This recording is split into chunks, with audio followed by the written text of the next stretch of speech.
Hello guys, good morning. Mukhang kagigising ko lang. Actually, kagigising ko lang talaga. We're on the way to Antipolo. And kasama ko si Yan. Yan. Yeah. So, this is just a quick vlog kasi mapunta kami on Antipolo para bisitahin yung lupa na binibenta sa amin ng isa sa mga associates niya sa negosyo na Bel Maria. Yan. Tapos susunduin namin sila actually. Tapos ano ba? Kasi may pasok din ako ngayon, so kailangan pag after ng pagbisita dun sa lupa is uuwi na din and then diretso na sa shift. Yun. So and then we're excited mga ka-Fit Malu sa pupuntahan namin. Hindi siya technically sa Antipolo, sa Paras, Rizal. Ito ang first ever gift namin sa sarili namin for the business sa Bel Maria Philippines. So itong kauna-unahang gift namin sa mga sarili namin ni Happy, the fruit of our labor. So technically this is the first vlog na i-share namin sa inyo kasi kung hindi dahil po sa inyo sa suporta niyo sa products namin at lalaki pa pong Bel Maria Philippines, sinishare lang namin sa inyo kung ano yung mga blessings na binigay sa amin ni Papa Jesus, and kayo ang dahilan talaga nito dahil sa patuloy niyong pagtangkilik sa aming mga produkto at sa mga susunod pa namin mga products. So share namin mamaya sila sa car na kami ngayon, imimit namin yung business partner namin and then ituturo namin kayo doon sa lugar sa Paras, Rizal. Enjoy! so yun nga guys, and pasensya na nga pala kung madalang nyo ako nakikita sa mga vlog.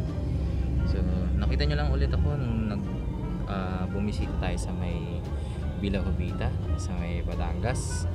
So yun, ano lang talaga, hindi ako nakapag-vlog kasi sobrang busy sa trabaho, at the same time nag-e-edit din ng mga video.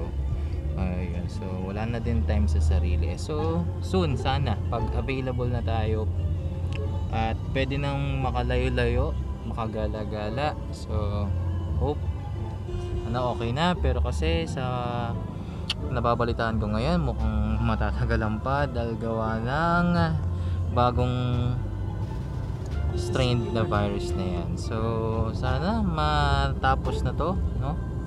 At sana para makabawi na tayo lahat pare-pareho, no? Kasi syempre nakakayamot na magstay sa bahay. Kung iba komportable sila na magstay lang sa bahay, which is good din naman kasi safe, di ba? Mas safe pag nasa bahay lang, hindi naglalabas. Pero iba pa rin kasi na nakakalabas tayo at nakakalanghap tayo ng sariwang hangin sa labas. Syempre lalo na tayo mga sanay gumala, mamundok, ganyan. Ayan. Syempre nami-miss din natin yung mga ganyang bagay. Pero anyway, syempre nasa pandemya pa rin tayo. Hindi pa rin inaalis sa atin yung mga bagay at mga polisiya na kailangan sundin during the pandemic. Okay? So balikan ko kayo guys sa mga update namin, and thank you for watching this video. So yun na nga guys, kung bago nga pala kayo sa YouTube namin, and don't forget to hit subscribe and hit the notification bell para ma-update ko kayo sa mga susunod namin mga vlogs in the future. So ngayon, hanggang dito ko muna tatapusin yung vlog na to. Papaalam muna kami, and Balikan namin kayo. See you. Ayan. So yun na. See you soon, and sana matapos na tong pandemic na to. Okay? Mag-ingat kayo. Don't forget to sanitize your hands, and syempre mag self-quarantine na rin tayo sa mga bahay natin. Okay? So dito muna. This is your bro Fit Malu, and balikan kayo. Okay? Good morning. Bye-bye.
i-share namin sa inyo sa mga susunod na araw.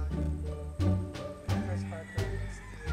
Patayo ito because dito namin itatayo ang kauna-una bunga ng pagkikirang, bunga ng katas ng Canola.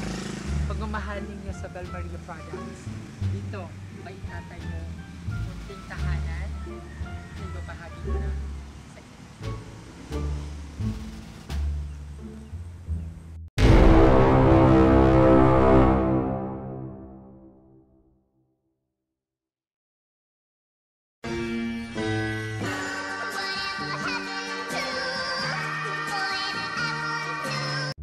So, ayun. Epic siya, no? Huli pero hindi kulong. So, ayun. Hindi ko naman masisisi si Kuya. Sinita kami.